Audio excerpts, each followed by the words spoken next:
The Packers currently have 11 wide receivers on their roster. Only 3 have more than 10 receptions in their NFL careers. One's Jordy Nelson, Randall Cobb, and Davante Adams. How much pressure is on Aaron Rodgers, Skip? I think, Stephen A., there was already considerable growing pressure on Aaron Rodgers before this injury occurred. And I think the heat just got turned up. Now, I'm going to harken back to that NFC Championship game at Seattle. Again, was Aaron still hobbled a bit by the lingering calf injury? Maybe a bit. But by his standards, I think even you would admit or agree, he stunk it up in that game. His QBR was 37 on a scale of 1 to 100. 37 QBR. And they were in fairly commanding position to close that deal and get to the Super Bowl in the second half. Aaron Rodgers was not Aaron Rodgers. So the carryover that was creating pressure already on a guy, and I'm going to bring this up again because it's germane today. It's applicable. Aaron Rodgers, since he won that Super Bowl way back when, is 2-4 in the postseason. Now think about that. You can shake it off all you want about that bad man, but 2-4 is just bad. For a quarterback of this stature, this is sort of the flip side of Andrew Luck, who we've prematurely coronated. And now maybe we kind of prematurely coronated Aaron once he won his Super Bowl. And all of a sudden, since then, he's 2-4.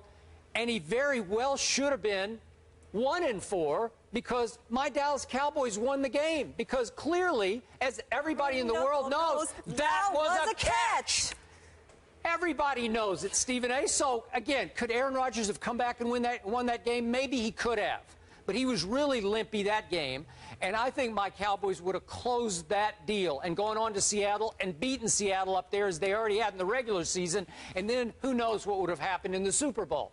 That would have made Aaron Rodgers 1-4 since his long-ago Super Bowl.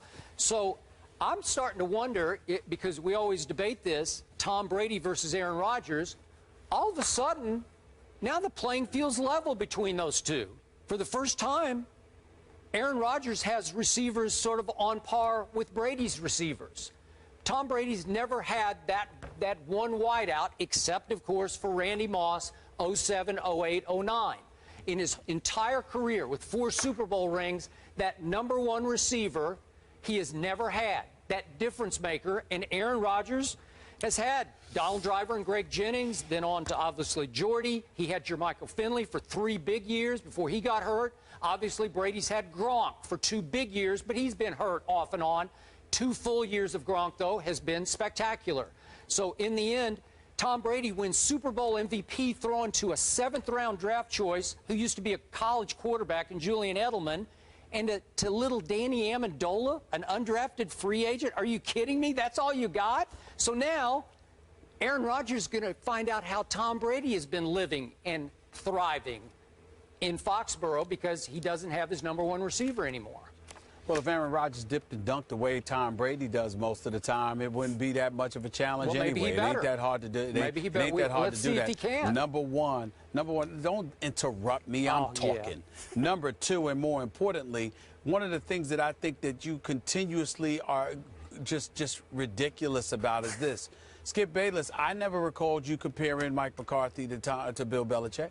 I mean, that's who Tom Brady has had at his disposal. Now, listen, I like McCarthy, and I respect him, and he's a Super Bowl champion as a coach, okay?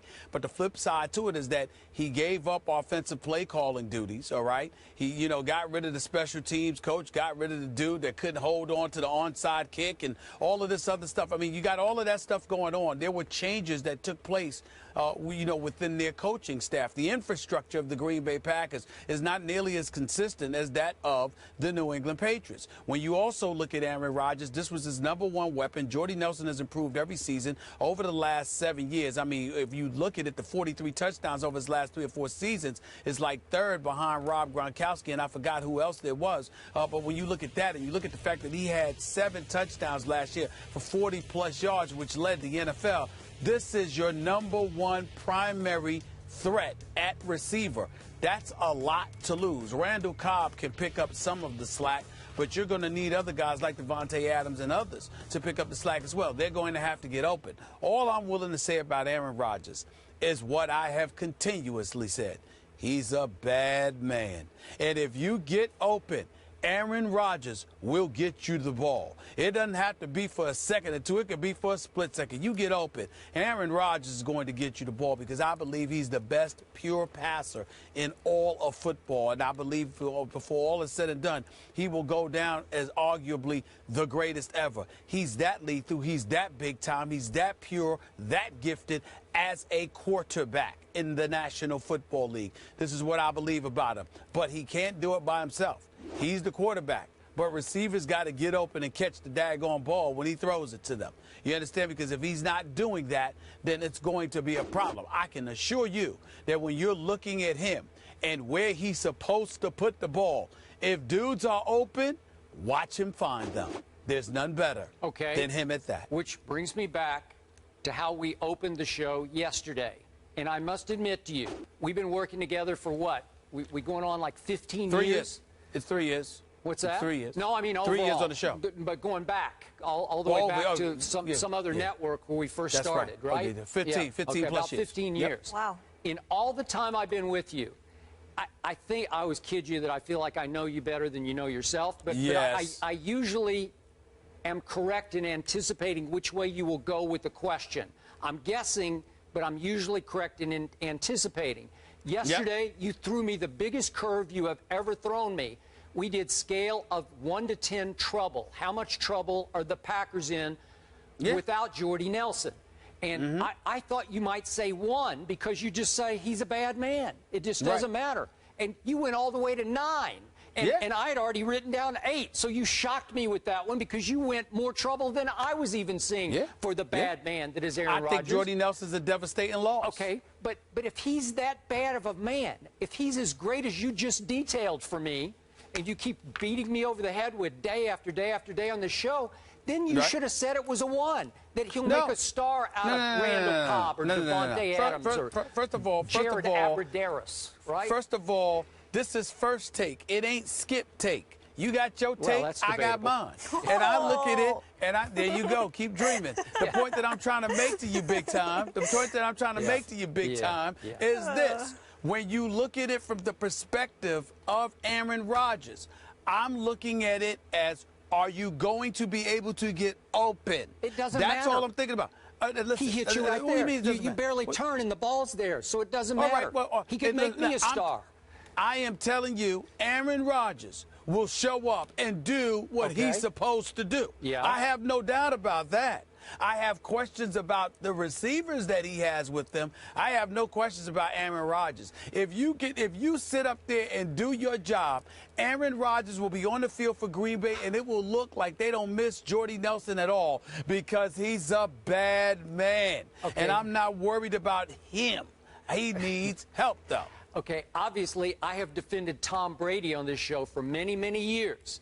Have you heard me once going into a season say, I don't know, they don't really have a number 1 receiver, so Brady's going to struggle this year because they don't have the people to catch the football? I never say that. I say he's going to be the MVP. Gronkowski's been around a long time. He's had 2 full years. You had Hernandez that was there at one particular point in time. Troy Brown was no scrub. Randy Moss was lethal. Okay, I'm saying they weren't lethal, but somehow, some way within that system, they found ways to be effective. Then there was Julian Edelman, Wes Welker before him, Amendola after him, etc.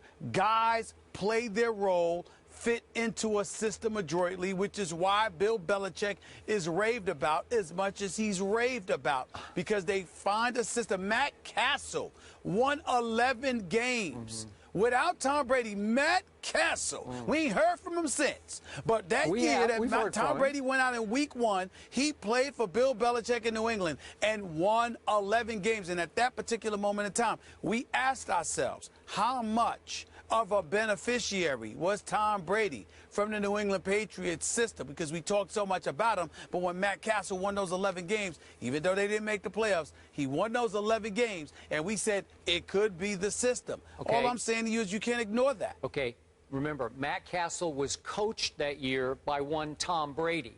And back to your Belichick point, does Belichick coach offense? No, he does not. He's defensive oriented. Well, they had Charlie Weiss, and then after that they had they had a parade.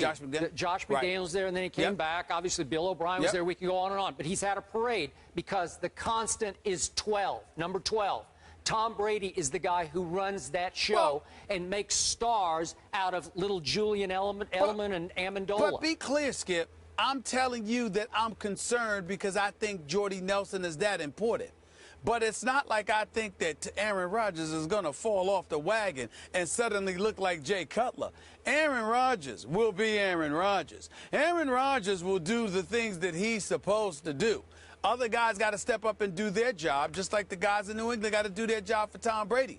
But there is no question that Aaron Rodgers will show up and he will resemble that elite quarterback that we all know him to be. I have no doubt about that. Well, he'd better, because he was not elite at Seattle in the NFC Championship game. Tom Brady wasn't elite in the AFC Championship game against Peyton Manning a couple years ago. Mere bag of shells. Stuff happens. It's no big deal. It's no big deal. Wait, Tom Brady, the second half of this AFC Championship game and then the Super Bowl, what happened? I think he was the MVP against the Seattle Seahawks that had just beaten Aaron Rodgers. Really? Tom Brady's got a Super Bowl for the first time in 10 years. Congratulations. We'll see what happens with Aaron Rodgers. We'll see. Can we get hashtag mere bag of shells and premature coronations trending, Rob please? Crampton, honeymooners. That's where I got it from. I just want to spin this forward to fantasy. Obviously, Jordy Nelson's injury ups the value, the ADP of both Randall Cobb and Davante Adams. Matthew Berry says that Adams is now a top 15 wide receiver pick there, and Eddie Lacy, obviously, top 5. For all our fantasy fans, just trying to help you out. That's a mere bag of shells to me. Oh, wow. All right, meanwhile, what did LeBron really mean by this IG post? We'll break